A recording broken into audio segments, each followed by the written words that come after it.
आज हम उपजाऊ नहीं बन पाते। हमारे कच्चे हैं तो कच्चे घर ही रहते हैं, या हम बीमार हैं तो बीमारी अवस्था में पड़े रहते हैं, क्योंकि हमने उन बातों को ध्यान नहीं दिया जो प्रभु हमसे कह रहे हैं। सुनो, परमेश्वर खेती को तैयार करेगा, और इसलिए जब तक आप उसे संपूर्ण मन से अपने आप को उसे नहीं दे दोगे, वो आपके लिए कुछ नहीं कर सकता। इसलिए कहता है कि संपूर्ण मन से उसे दे, संपूर्ण इच्छाओं से उसे दे। एक बात को देखते हैं, वचनों को पढ़ रहे थे और हम देखते हैं कि कुछ तोड़े के दृष्टांत को हम सीख पा रहे थे। और वहां बाइबल क्या कहती है, लूका अध्याय 19 में जब हम पढ़ें तो वहां पर एक तोड़े का दृष्टांत के बारे में है कि सबको एक एक तोड़ा दिया गया, और वहां पर लिखा है कि 10 लोग थे, 10 को एक एक तोड़ा दे दिया गया ताकि वो उस पर काम करें। अब जानते हैं, उस अध्याय को देखेंगे, लूका अध्याय 19। जब वे बातें सुन रहे थे तो उसने एक दृष्टांत कहा, इसलिए कि वह यरूशलेम के निकट था। और वो दृष्टांत क्या था,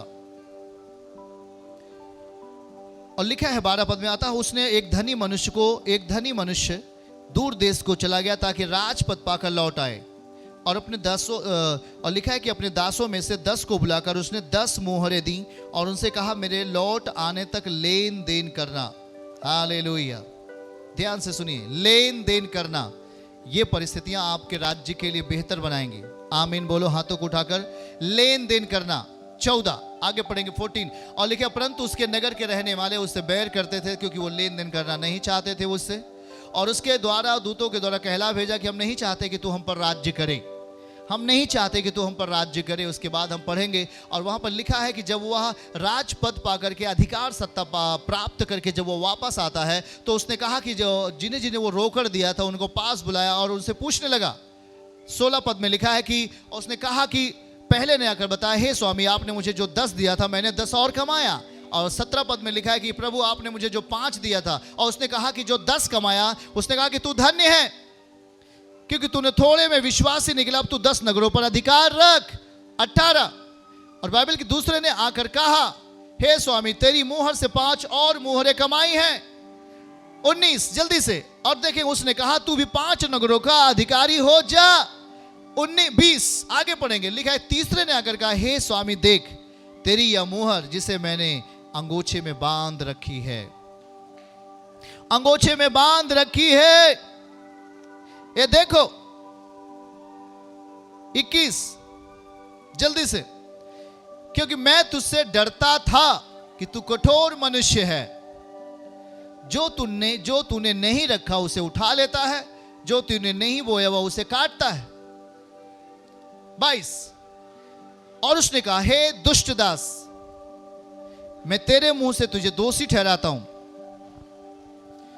जब तू ये जानता था कि मैं कठोर मनुष्य हूं, और जहां मैंने नहीं रखा मैं वहां से उठा लेता हूं, और जहां मैंने नहीं बोया मैं वहां से काट लेता हूं। तो 23 पद में लिखा है कि उसने कहा कि तूने मेरे रुपए को आप सुनार को क्यों नहीं दे दिए, सर्राफों को क्यों नहीं दे दिए, ताकि वो उससे ब्याज प्राप्त कर ले।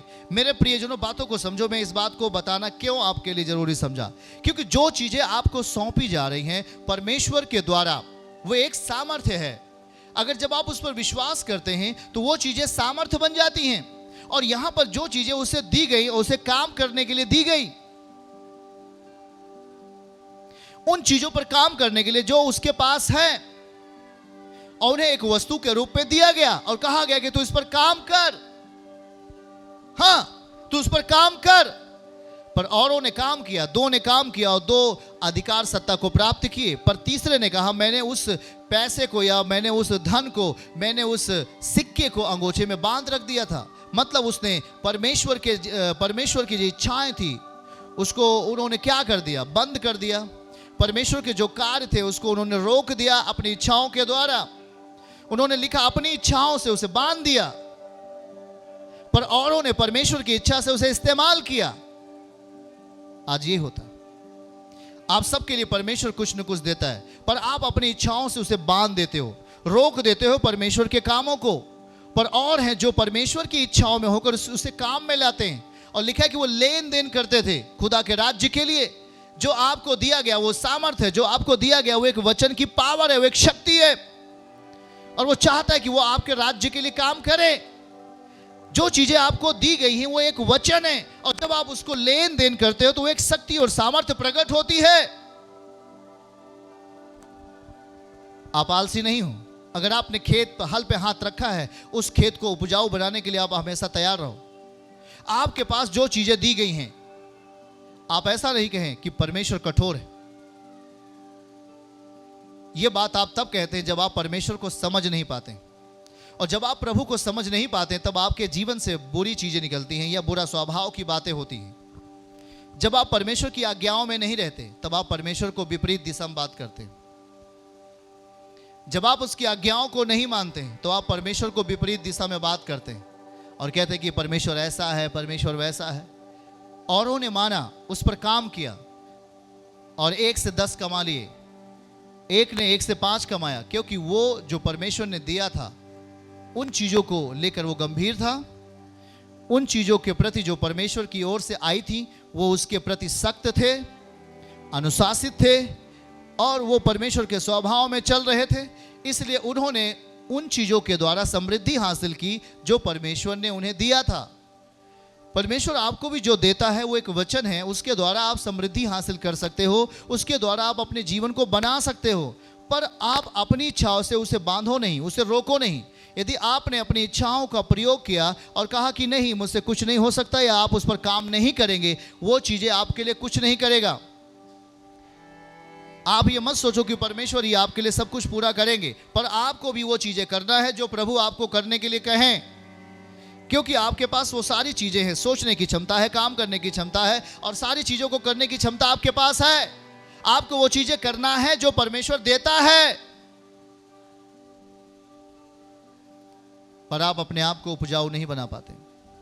आप अपने जीवन को उपजाऊ नहीं कर पाते क्योंकि आप काम करना नहीं चाहते, आप चर्च आना नहीं चाहते, आप प्रार्थना करना नहीं चाहते, आप वचनों का प्रचार करना नहीं चाहते, सुसमाचार बताना नहीं चाहते, या आप अपने स्वभाव से परमेश्वर के कामों को आप रोक देते हैं क्योंकि आप परमेश्वर की विपरीत दिशाओं में चलते हैं।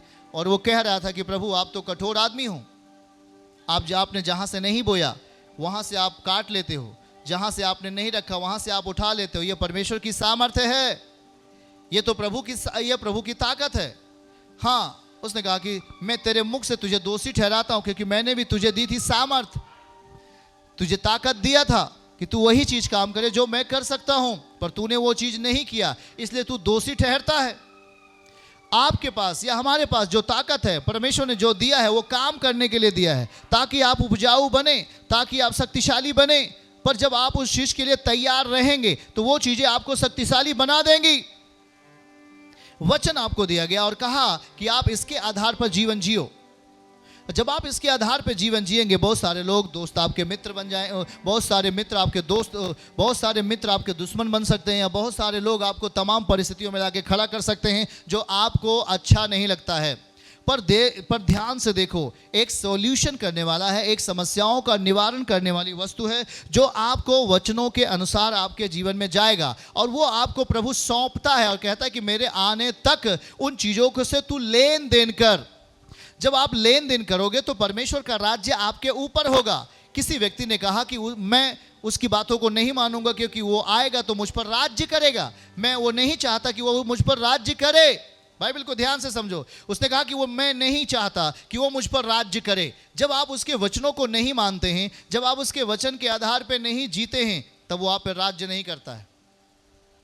और अगर वो आप पर राज्य नहीं करे, आपका मन कठोर होगा उस व्यक्ति की तरह। वह व्यक्ति अपने जीवन में नहीं चाहा कि परमेश्वर हम पर राज्य करे, वो व्यक्ति नहीं चाहा कि परमेश्वर मेरे मनों पर, मेरे जीवनों पर नियंत्रण ले। हालेलुया।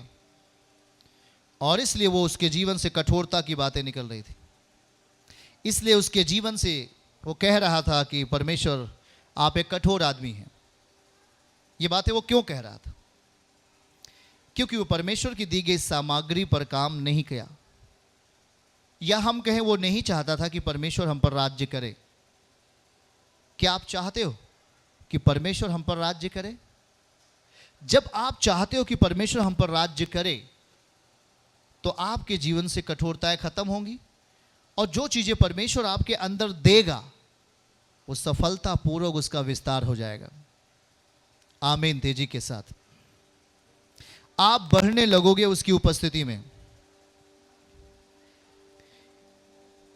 आपको जो दिया गया वो एक वचन था। आपको कहा गया कि हल पे हाथ रख और उस पर उठा मत।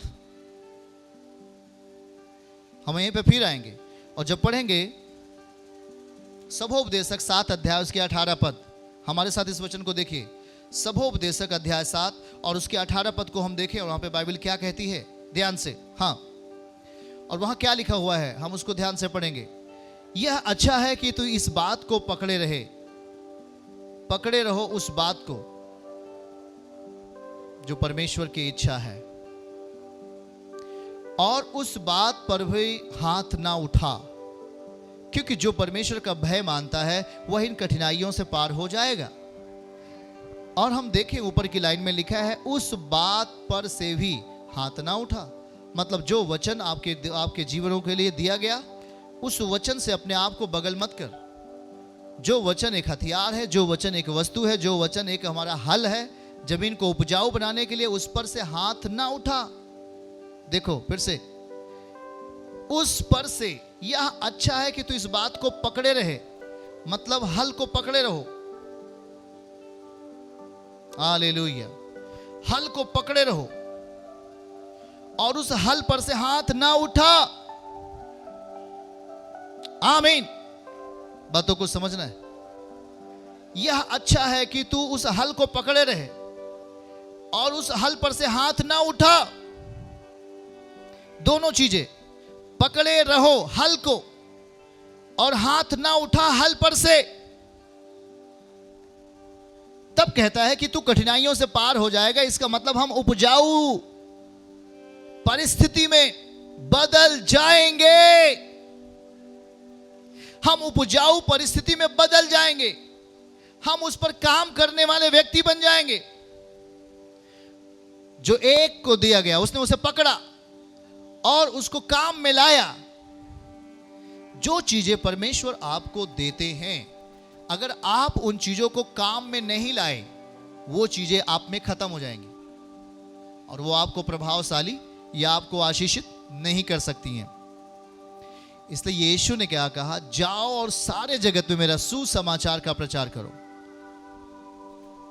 यीशु ने कहा कि जाओ मेरे वचनों को लेकर सारे जगत में प्रचार करो, उन्हें बताओ मेरे सुसमाचार के बारे में। उन्होंने ये नहीं कहा कि अगर तेरे पास सुसमाचार पहुंच चुका है तू उसे अपने ही पास रख। अगर आप सुसमाचारों केवल अपने ही पास रखेंगे तो वो आने वाले समय में वो कमजोर होगा, क्योंकि वो एक्टिवेट नहीं है। आप उसे एक्टिवेट नहीं कर पा रहे हैं, वो क्रियाशील नहीं हो रहा है। हाथ उठा के बोलो क्रियाशील। आप जो चीजें आपका हाथ हल पे है और आप उसे पकड़ो, सभोपदेशक 7:18 के अनुसार, और आप उसे अगर खेत में नहीं चलाओ उस हल को, मतलब वो हल क्रियाशील नहीं हो, तो कभी भी वो जमीन को उपजाऊ नहीं बना सकता। हाँ या ना? ठीक उसी तरीके से जो चीजें सौंपी गई, उन्होंने उसे क्रियाशील किया, एक्टिव किया, और उन्होंने कहा कि मैं इसे प्रयोग में लाऊंगा। आपको वचन सौंपा गया आपकी परिस्थितियों को सही करने के लिए, उसके साथ आपके बहुत सारे लोगों को जीवनों को सही करने के लिए, पर आपने कहा मैं इसे प्रयोग में नहीं लाऊंगा। आपने कहा मैं इसे जेब में रखे रहूंगा। आपने कहा ना ना ना ना, मैं वहां पड़ोसी के यहाँ नहीं बताऊंगा, और मैं गांव में नहीं जाऊंगा भाई, या मैं सुसमाचार नहीं बताऊंगा। आप एक्टिव नहीं हैं उस वचन के प्रति, आप क्रियाशील नहीं हो जो आपको सौंपा गया। शायद आप चंगे तो हो गए, पर चंगे होना ही बड़ी बात नहीं है, वो वचन का लेन देन। आपने जहां पे हल पे हाथ रखा है, सभोपदेशक 7:18, आप उसे पकड़ के रखो और अपना हाथ उस पर से नहीं उठाओ, नहीं तो आप कभी भी उपजाऊ नहीं बनोगे। मतलब उसे पकड़े रहो और उसे चलाओ, मतलब उसे काम में लाओ। और जब आप वचनों को काम में लाते हो, और काम में लाने का मतलब ये नहीं कि आप घर में चले जाओ और आप रातों दिन दुआ करो, आप काम में ला रहे हो, ऐसा नहीं है। वो एक अलग प्रक्रिया है, वो चीजें बल देगी आपको। प्रार्थनाएं, उपवास, चर्च आना आपको बल देती हैं आपके वचनों में काम करने के लिए।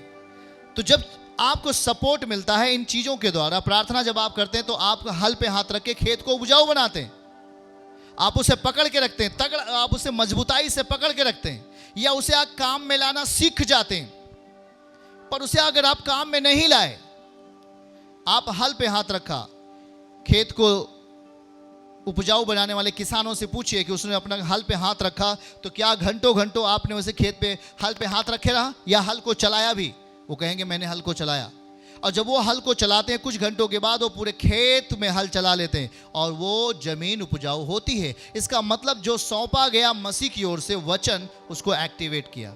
आमीन बोलो, बोलो क्रियाशील, बोलो क्रियाशील किया, एक्टिव किया।